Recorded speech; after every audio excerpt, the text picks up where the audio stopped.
How you doing today? My name is Matt Tuning. I'm the lead pastor and church planter of Netcast Church in the greater Boston area.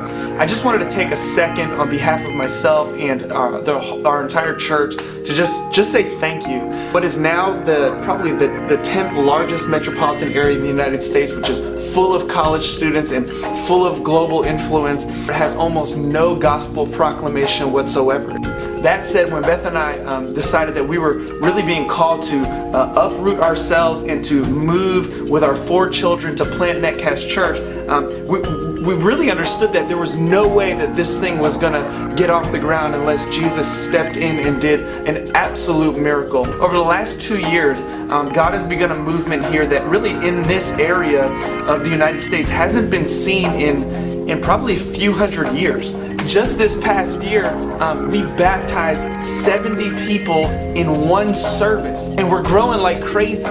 This year, we've doubled in size. In the last couple months, we've had just about 400 people as we gather together for service, and about half of those people are gathered together in community groups in homes throughout the week. We've been able to share the gospel in just about every single state in the United States, in over 80 countries on the globe, and on every single continent. Now, you got to think about this. We're only 2 years old. We may be one of the fastest growing churches in New England, but it's really not metrics that gets us excited. What really is exciting to us is the stories, man. It's stories like Park Thomas, who is a young cat who shows up to church one Sunday, and if you'd asked him when he walked in the door if he was a Christian, he would have said absolutely not. But he says the second the music began to play, God broke him immediately, and he saves him. It's stories like Adriana, whose fiance was murdered while she was pregnant. And so somebody invites her to church about 1.5 to 2 years later. And the second the scriptures were open and read, she couldn't stop weeping.